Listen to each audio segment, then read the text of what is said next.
चलिए आज हम लोग करेंगे संधि, स्वर संधि के भेद। अब स्वर संधि के भेद, स्वर संधि कितने भेद होते हैं तो लिखेंगे स्वर संधि के, हाँ कितने, पांच। स्वर संधि के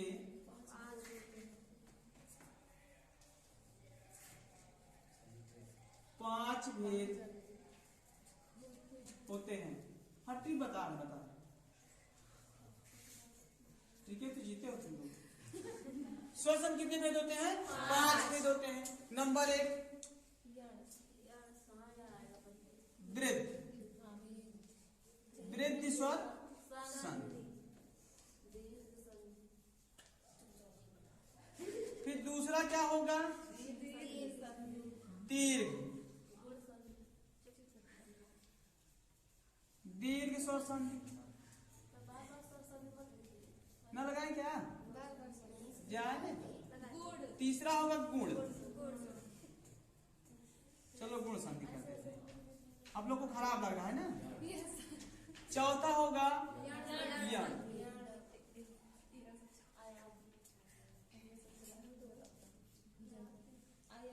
और अगला होता है अयादि।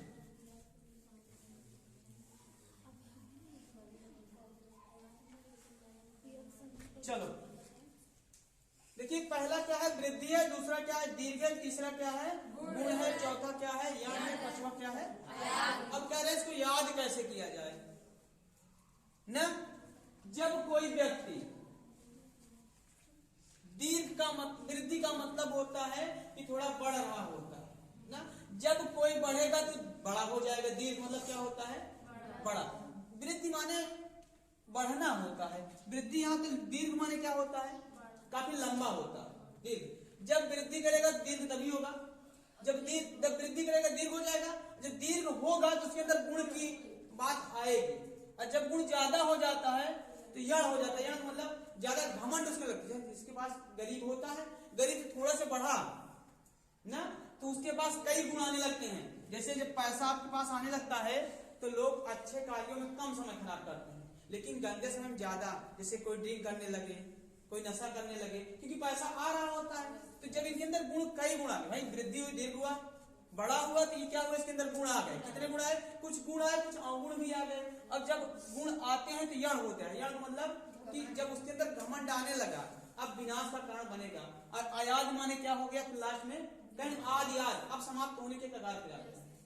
बस में तो इसको याद कर लेंगे। वृद्धि होगी, फिर दीर्घ होगा, फिर क्या आ जाएगा? गुण आएगा, फिर उसके अंदर अहंकार आएगा। अहंकार क्या होता है? जब आदमी के अंदर अहंकार आता है क्या होता है? खत्म हो जाता है। इस तरीके ये क्या हो गया? लास्ट में अयादि हो गए, अंत हो गए। समझ में आया? अब सबसे पहले हम पढ़ते हैं कि वृद्धि स्वर संधि क्या है। भाई इसके स्वर संधि के कितने भेद हैं? 5। पहले हमने देखा संधि क्या है, तो संधि को पढ़ा तो संधि के भी पार्ट आए। संधि कितने भेद हुए? 3 भेद हुए। तो कौन कौन से आए थे? स्वर आए थे, फिर क्या आए थे? व्यंजन आए थे, फिर क्या आए थे? विसर्ग आए थे। अब जैसे हमारे बाबा थे तो बाबा अकेले थे ना, उनके 3 लड़के हुए। कितने?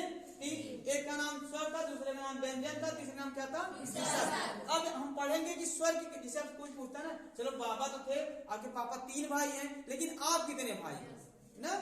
तो संधि हुई, संधि के बाद फिर कितने पार्ट हुए? स्वर संधि आया।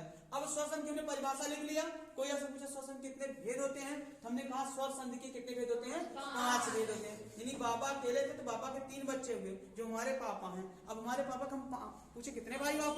कहे हम 5 भाई। बस समझ आया? ये 5 लोग हो गए।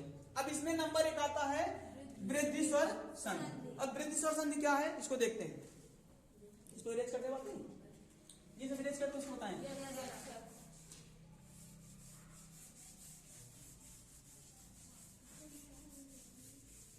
चलो नंबर 1 क्या हो जाएगा?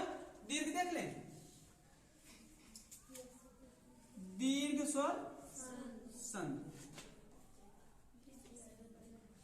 इसका फार्मूला है, उसको क्या कहते हैं? कोई बताएगा? कहते हैं अकः सवर्णे, अकः सवर्णे दीर्घ। नहीं पढ़ा गया? अकः सवर्णे दीर्घ नहीं बताएगा क्या? भाई इसका सूत्र है दीर्घ स्वर संधि का कि अकह सवर्णे दीर्घा। अच्छा, इसकी परिभाषा देखो कैसे बनती है। परिभाषा कोई बताएगा? कोई बता सकता है? जब ह्रस्व या दीर्घ, कौन कौन से? ह्रस्व या दीर्घ। अच्छा, जब ह्रस्व या दीर्घ आ ई उ री, ह्रस्व या दीर्घ का मतलब क्या होता है कि मतलब छोटा आ या बड़ा आ। परिभाषा समझो, ह्रस्व या दीर्घ, ह्रस्व का मतलब छोटा, दीर्घ का मतलब बड़ा। छोटा ह्रस्व या दीर्घ, छोटा या बड़ा। फिर क्या कहेगा? छोटी ई या बड़ी ई। आ रहा है? छोटी ई या बड़ी। फिर क्या कहेगा? छोटा ऊ या बड़ा ऊ। या फिर क्या आ जाए? री ना। ह्रस्व या दीर्घ, समझो, ह्रस्व या दीर्घ, छोटा आ, छोटी ई, छोटा ऊ या बड़ा ऊ, जो भी है री के बाद न यदि क्रमशः, यदि क्रमशः, क्रमशः फिर यदि इसके बाद छोटा या बड़ा, छोटी बड़ी, छोटा ऊ बड़ा ऊ री के बाद, यानी बाद के बाद फिर क्या है? इसके बाद क्या आ जाए? के बाद ह्रस्व या दीर्घ, फिर ह्रस्व या दीर्घ मतलब छोटा आ या बड़ा आ। बच्चे समझ नहीं पाते क्या हो रहा है, ये दो बात बता रहा हूं। तो यहाँ क्या हो जाएगा? छोटी ई या बड़ी ई, छोटा ऊ या बड़ा ऊ। फिर क्या आ जाता है? री ना। क्या हो जाएगा? री। आए तो क्या हो जाए? आए तो इन दोनों के स्थान पर आ जाए तो इसके और इन दोनों के स्थान पर क्या हो जाता है? दीर्घ हो जाता है। क्या हो जाता है? दीर्घ हो जाता है। नहीं समझ में आया ना परिभाषा? परिभाषा समझ नहीं आई? पहले आपने क्या पढ़ा संधि में? जिस वर्ण का पहले शब्द का अंतिम वर्ण दूसरे शब्द का पहला वर्ण मिल करके जो विकार या परिवर्तन लाता है उसको क्या कहते हैं? संधि कहते हैं। यहाँ क्या कह रहा है? दीर्घ स्वर संधि में क्या होता है? इसका नियम क्या है? अकह सवर्णे दीर्घ, यानी आने वाला सभी जो भी आएगा नया बन के वो सब क्या हो जाएगा? बड़ा हो जाएगा। बात समझ आई? तो यहाँ देखिए, जैसे आपने कहा कि पहले शब्द यानी पहला शब्द और प्लस क्या कह दिया जाए? दूसरा शब्द। आ रहा है नहीं आ रहा है? अब देखो, पहले शब्द के अंतिम वर्ण में चाहे छोटा आ या बड़ा आ हो, छोटी ई या बड़ी ई हो, छोटा ऊ या बड़ा ऊ हो, या फिर री हो, फिर उसके बाद फिर कहा ना, इसके बाद ह्रस्व या दीर्घ आ ई उ या री आता है तो पहले शब्द का आ और दूसरे शब्द का आ मिल करके क्या हो जाता है? बड़ा आ हो जाता है। ई और यहाँ पर ई मिलके क्या बन जाएगी? बड़ी ई बन जाएगी। फिर ऊ या बड़ा ऊ, फिर यहाँ बड़ा ऊ या छोटा जो भी आ जाए उसको मिलके क्या बन जाता है? बड़ा ऊ बन जाता है। और री का क्या हो जाता है? री हो जाता है। अब समझ आया? यानी पहले शब्द का अंतिम वर्ण और दूसरे शब्द का पहला। अच्छा, पहचाने कैसे कि ये दीर्घ है, ये भी जान। दीर्घ कैसे है ये भी कैसे जान? दीर्घ है, दीर्घ का मतलब होगा अगर यहाँ पहले वाले में आ रहा है तो दूसरे वाले में चाहे बड़ा आए या छोटा आए, यहाँ भी चाहे बड़ा आए चाहे छोटा, मतलब अगर आ पहले वाले में आएगा तो दूसरे वाले में भी क्या आएगा? आ आएगा। अगर पहले में आ दूसरे में ई आ रहा है तो हमारा दीर्घ नहीं है। बस समझिए? तो यहाँ अगर आ है तो यहाँ भी आ होगा, यहाँ पर ई है तो यहाँ पर भी क्या होगा? ई होगा। तभी तो भाई यहाँ पर बड़ा, यहाँ पर आ और आ मिलकर क्या बना रहा है? बड़ा। और यहाँ पर ई और ई मिलकर क्या बना रहा है? बड़ी। फिर यहाँ पर ऊ और ऊ मिलकर क्या बना रहा है? बड़ा ऊ। यहाँ पर री और री मिलकर क्या बना रहा है? समझ में आया? यानी पहले शब्द का अंतिम वर्ण जो हो वो चाहे बड़ा आ हो और चाहे छोटा हो, दूसरे शब्द का पहला वाला चाहे बड़ा हो चाहे छोटा हो, लेकिन वो एक ही बिरादरी, एक ही जाति का। बात समझ आ रही है? तब जाति क्या बन जाता है? बड़ा हो जाता है। छोटा छोटा अगर होता है यहाँ पर देखो जैसे आ प्लस आ ही होता तब भी बनाएगा क्या बनाएगा बड़ा। अब चाहे ये दे दे ई और दे दे बड़ी ई, लेकिन बनेगा क्या बड़ी। अगर यही बड़ी कर दे तो तब भी बड़ी ई बनेगा, और यहाँ बड़ी यहाँ छोटी कर देगा तब भी। बस समझाई। एग्जाम्पल दे इसमें, एग्जाम्पल लिखो। एग्जाम्पल तो आप लोग को आता बहुत होगा।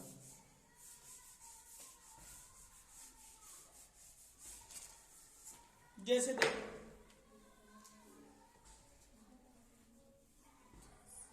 देखो, वही एग्जाम्पल होगा पुराना वाला, हिमधन आलय। यहाँ देखो हिम का मतलब आ रहा है, लेकिन आ बड़ा है कि छोटा है? छोटा। तो यहाँ पर क्या आ रहा है बड़ा, लेकिन छोटा आया बड़ा। तो इसने नियम क्या बताया, ह्रस्व या दीर्घ छोटा आया बड़ा की बाद न छोटा आया फिर ह्रस्व या दीर्घ छोटा आया बड़ा आ आए तो इस छोटा आ या बड़ा आ और ये छोटे आ या बड़े आ के स्थान पर क्या बन जाता है बड़ा आ हो जाता है। तो क्या हो जाएगा ये हिमालय। अच्छा एक और है, बनाना है, बनाते कैसे हैं लिखते कैसे हैं।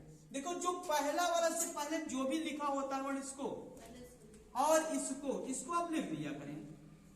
इसमें लिख लिए ही था, ही लिख दिया गया, लय था, ये भी लिख दिया गया। अच्छा माँ भी लिखना चाहे लिख ले, माँ भी लिख ले। और वो क्या करना है, बड़ा आ करना है या बड़ी ई करनी है या बड़ा ऊ करना है, वो आप पे डिपेंड करेगा। जैसे मिल गया, यहाँ छोटा यहाँ बड़ा मिल क्या बनाया बड़ा, तो यहाँ हो गया हिमालय। हिम छोटा था, ये वाला कट करके इसमें जुड़ जाता। अगर यहीं पर होता जैसे देता नदी, नदी धन ईश, यहाँ देखो कैसे अच्छा है। यहाँ पर बड़ी आ रही नहीं आ रही, आवाज देखो। और यहाँ पर क्या आ रही है बड़ी। पहले शब्द का अंतिम वर्ण दूसरे शब्द का प्रथम वर्ण मिलकर क्या बनाता था बड़ी ई बनाता था। तो यहाँ क्या हो जाएगा बड़ी ई। तो यहाँ देखो लिखना कैसे है, ना है और दा भी लिख लिए भाई, और ये साथ तो रहेगा, इसमें कोई चेंजिंग होगी नहीं। अच्छा ये देखो छोटी है, यहाँ क्या है बड़ी। अब ये छोटी बड़ी मिलकर क्या बनाई बड़ी, मात्रा लगा दो, ये वाली क्या हो गई नदीश हो गया। तो यहाँ पहचान लिए कौन सा होगी दीर्घ वाली हो जाएगी। यहाँ पर क्या हो गया नदी धन ईश, यहाँ बड़ी और यहाँ बड़ी, पहले शब्द का अंतिम वर्ण और दूसरे शब्द का प्रथम वर्ण दोनों मिलकर क्या बना दिए बड़ी ई बना दिए। तो क्या हो गया ये नदीश। ऐसे देखो एक दूसरा जिसे लिखा जाए कपि, कपि धन ईश आया। तो क्या है यहाँ देखो छोटी है बड़ी है, छोटी और यहाँ क्या है बड़ी ही। तो पहले शब्द का अंतिम वर्ण न और दूसरे शब्द का प्रथम वर्ण दोनों मिलेंगे क्या बनाएंगे तो बड़ी ई बना देगा। जब बड़ी ई बन जाएगा तो ये तो क्या रहेगा ही न, और आप कौन सी मात्रा लगेगी बड़ी ई की लग जाएगी, और ये सारा क्या हो जाएगा कपीस हो गया। कोई चेंजिंग है इसमें, सिर्फ आपको मात्रा देखना है, शब्द वही रहेंगे पूरे, लेकिन ये मात्रा कौन सी मात्रा छोटी है तो बड़ी कर देना है बस। यहाँ पर बड़ा आ है, छोटा है या बड़ा हो तो क्या बन जा रहा था बड़ा बन जा रहा था, बड़ा आया ना। अब यहाँ क्या है छोटी या बड़ी चाहे जो आगे क्या बन जाएगी बड़ी। अच्छा देखो ऊ वाला देख लो,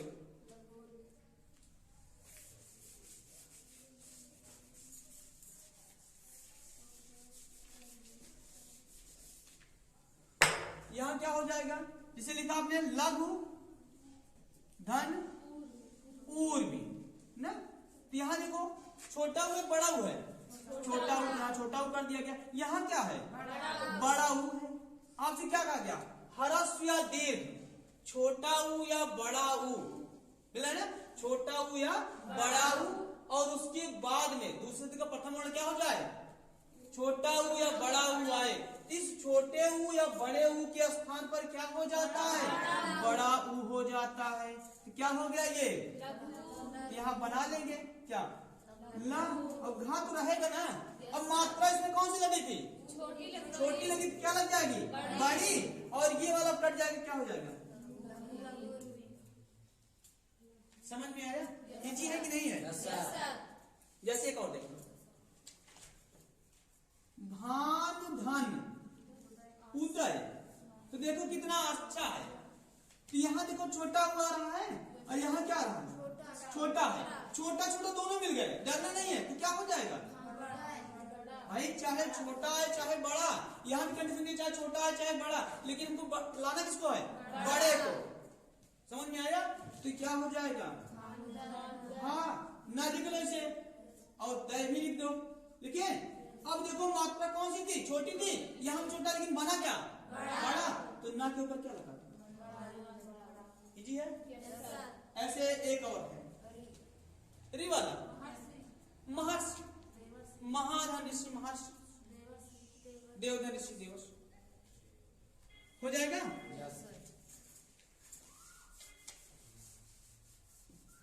ना देवस कैसे होगा? देवस कैसे होगा भैया?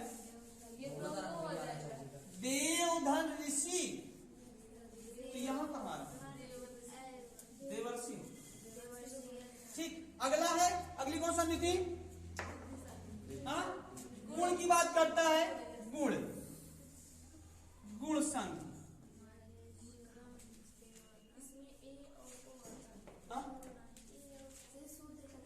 इसका सूत्र होता है आद्र गुणा।